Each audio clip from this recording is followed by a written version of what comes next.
మిమ్మల్ని చూస్తే పుణ్యక్షేత్రాలు చూసినట్టు ఉంటుంది నాకు. సార్. ఎందుకంటే మీరు కనబడగానే ఒక యాదాద్రి గుర్తొస్తుంది. ఆ?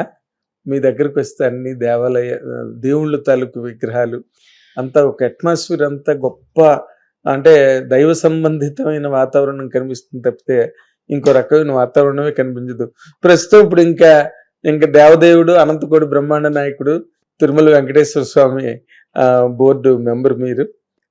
నాకు మీరు దానిలో మెంబర్గా వెళ్ళారని తెలిసిన రోజున నేను చాలా ఆనందపడ్డాను సార్. ఎందుకంటే మీకున్న ధార్మికమైన ఆలోచనలు, మీకున్న ఆధ్యాత్మికమైన మనస్తత్వం నాకు బాగా తెలుసు కాబట్టి నేను చాలా ఆనందించాను. అసలు మీ ప్రయాణం ఎలా ఉంది సార్ ఇప్పుడు? బాగుందండి. యాక్చువల్గా నాకు కొత్త ఏం లేదు. బట్ స్వామివారి యొక్క అనుగ్రహం వల్ల ఇవాళ బోర్డు మెంబర్గా ఉండడం అంటే అది ఒక పెద్ద బాధ్యత. బోర్డు మెంబర్ అంటే జస్ట్ అంటే మనం ఒక దర్శనాల్ని మనం చేసుకునేది కాదు, ఎక్కువగా మన సేవ, అంటే మనం ఏం చేస్తాం అనేది ఒక నాకు ఐ ఆల్వేస్ ఫీల్ రెస్పాన్సిబిలిటీ ఎక్కువ. అంటే నాకు ఆ పొజిషన్ వచ్చిన తర్వాత తిరుమలకి వెళ్ళేటప్పుడంతా ప్రతి వాళ్ళతో డిస్కషన్ చేస్తూ వాళ్ళు కొంతమంది యొక్క డివోటీస్ యొక్క వాళ్ళ కష్టాలు, వాళ్ళకి కావాల్సిన ఫెసిలిటీస్ ఎట్లా ఉంటే బాగుంటుంది, తిరుమలలో ఉన్న మనం ఏం బెటర్మెంట్గా నా వల్ల ఒక టెంపుల్ ఆర్కిటెక్చర్లో ఏమేమి చెయ్యొచ్చు, చాలా స్కోప్ ఉంది. అంటే తిరుమల అంటే ఒక స్టేట్ లాగా, అది it's not a small place. అంటే నేను ఫస్ట్ బోర్డ్ మీటింగ్ వెళ్ళేటప్పుడు నాకు అర్థమైంది అంటే ఎంత హ్యూజ్, అంటే దగ్గర 26,000 పీపుల్ స్టాఫ్ ఆర్ వర్కింగ్. అంటే ఇట్స్ నాట్ ఈజీ అండి. అంత హ్యూజ్ టెంపుల్లో మనకి ఏదో ఒక చిన్న పార్ట్, అంటే నేనుగా చిన్నదైనా చేయాలనేది నా పీరియడ్ ఆఫ్ టైంలో తిరుమలలో మనకి.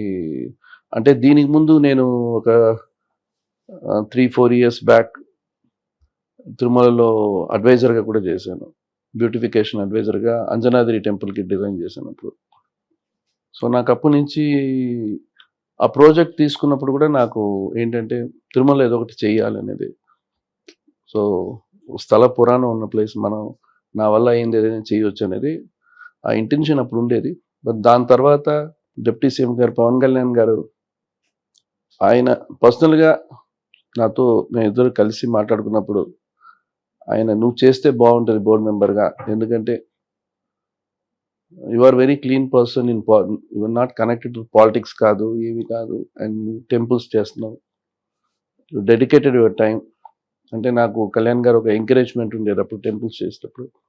యాదాది దగ్గర 7-8 ఇయర్స్ ఉన్నప్పుడు, సమతామూర్తి జిఆర్ గారితో ఉన్నప్పుడు, అప్పుడు సినిమాలు వదిలేసిన వెళ్ళేటప్పుడు నాకు ఫ్రెండ్గా సపోర్ట్గా. సో మనకి ఎట్లా ఉంటుందో తెలియదు, ఎందుకంటే ఫిలిం ఇండస్ట్రీ అనేది ఒకసారి మనం బయటకు వచ్చేస్తే మళ్ళీ మనం లోపలికి వెళ్ళాం, మర్చిపోతారు నార్మల్గా, బికాస్ ట్రెండ్ మారిపోతూ ఉంటుంది, టెక్నాలజీ డెవలప్. సో మనం అడాప్ట్ చేసుకుంటూ ఉండాలి ఏదైనా. టెంపుల్స్ అట్లా కాదు, మీరు టెక్నాలజీ లేదు అక్కడ.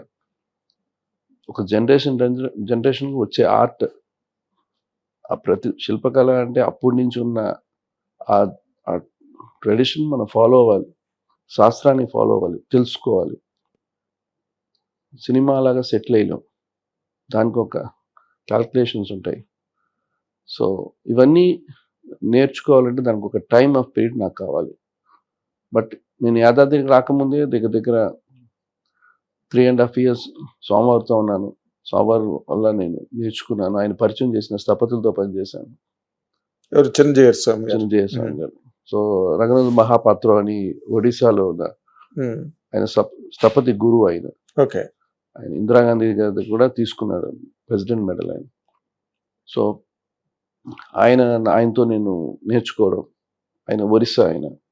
సో మా ఊరు కూడా దగ్గర మీకు తెలిసే కాబట్టి పర్లాకిమిడి, కవిటి పర్లాకిమిడి. సో అందువల్ల మాకు ఆ లాంగ్వేజ్ మీద కొంచెం, ఆ ఒరియా మీద కొంచెం ఇది ఉంటుంది.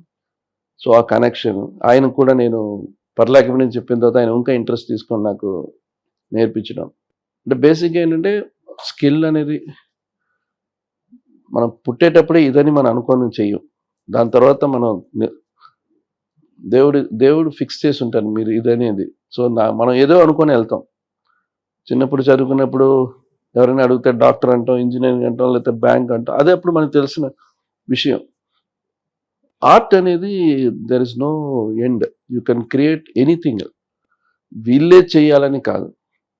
బట్ అదృష్టం వస్తుంది ఏంటంటే, నాకు టెంపుల్స్కి కనెక్షన్ ఏంటంటే, నా క్యాస్ట్ బాగా నాకు హెల్ప్ అయింది. అంటే నేను విశ్వకర్మని.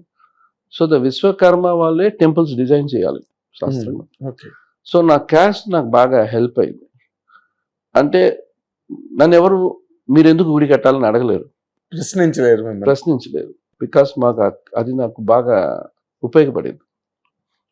సో తర్వాత నేను కలిసిన స్థపతులు అందరూ కూడా విశ్వకర్మని. ఓకే, వాళ్ళకి 99% విశ్వకర్మ. సో వాళ్ళందరికీ ఏంటంటే ఆ కళ అనేది, ఒక విశ్వకర్మ మీరు చూస్తే ఒక కార్పెంటర్ ఉంటాడు, ఒక గోల్డ్ స్మిత్, అంతా ఒక స్కిల్ వర్క్లో ఉంటారు వాళ్ళు. బట్ వాళ్ళకి పెద్దగా బయట ప్రపంచం మీద వాళ్ళకి అంత తెలియదు. వాళ్ళకి దే ఆర్ వెరీ వాళ్ళ ప్రపంచంలో వాళ్ళు మేము ఉంటాం అట్లాగే. మాకు మేము పనిచేసే పనికి డబ్బు ఎంత ఇచ్చినా తీసుకుంటాం, ఇవ్వకపోతే వదిలేస్తాం. దాని మీద ఐ డోంట్ ఫైట్. ఇప్పుడు నేను ఆ రకంగా నేను చేసిన వర్క్కి నాకు రాకపోయినా కూడా ఓకే, ఇది మనకి దేవుడు రాసి పెట్టారు అనుకుంటాం. పని వచ్చినా పని రాకపోయినా దేవుడి మీద భారం వేసుకుంటాం. సో ఆ విశ్వకర్మ అనేటప్పుడు చూసేటప్పుడు బాగా స్కిల్ ఉన్న వాళ్ళు చాలామంది ఉన్నారు.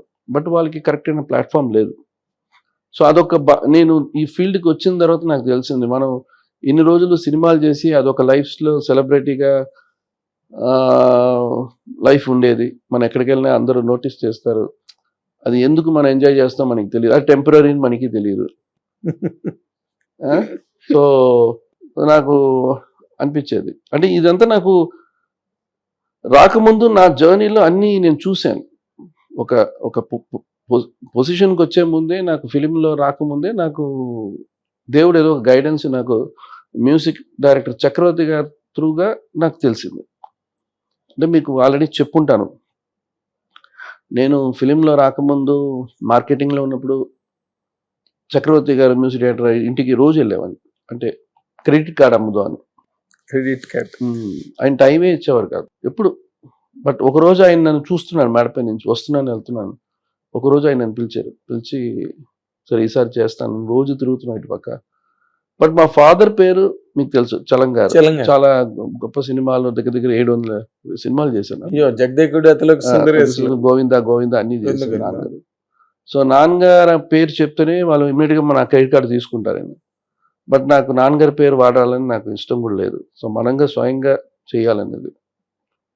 ఆ రకంగా ఆ రోజు ఆయన కలిసేటప్పుడు ఆయన చాలా హ్యాపీగా నాకు ఒక కేక్ ఇచ్చి, ఆయన అడిగారు, నేను ఎవరైనా తెలుసా అడిగారు. నాకు తెలుసు ఆయన చక్రవర్తి గారని, బట్ నాకు తెలియనట్టు చెప్పండి మీరే అన్నాను. అప్పుడు ఆయన చెప్పాను నాకు, నేను ఇట్లా చక్రవర్తిని పెద్ద పెద్ద సినిమాలు చేశాను. ఆయన దగ్గర అప్పుల్లో 300-400 సినిమాలు చేస్తాను అనుకుంటాను. చాలా సినిమాలు చేస్తాను. సినిమాలు లేవు నాకు. కొన్ని సినిమాలు ప్రేమాభిషేకం ఇట్లా కొన్ని సినిమాలు తెలుసు తప్ప నాకు మనం ఆ రోజుల్లో నేనున్న టైంలో ఇళయరాజా ఒక అతనితో మనం ఆ జర్నీలో ఉన్నాం. హిట్ టీవీ యాప్, ఇందులో short news, live news, entertainment shows, movies, digital magazines తో పాటు మీ జిల్లా వార్తలను కూడా ఫ్రీగా చూడొచ్చు. అంతేకాదు కేజీ నుంచి పీజీ వరకు విద్యార్థులకు స్కాలర్షిప్ కూడా అందిస్తున్నాం. ప్రతి వారం 10 మందికి లక్కీ డ్రా ద్వారా ఒక్కొక్కరికి 10,000 రూపాయలు అందిస్తున్నాం.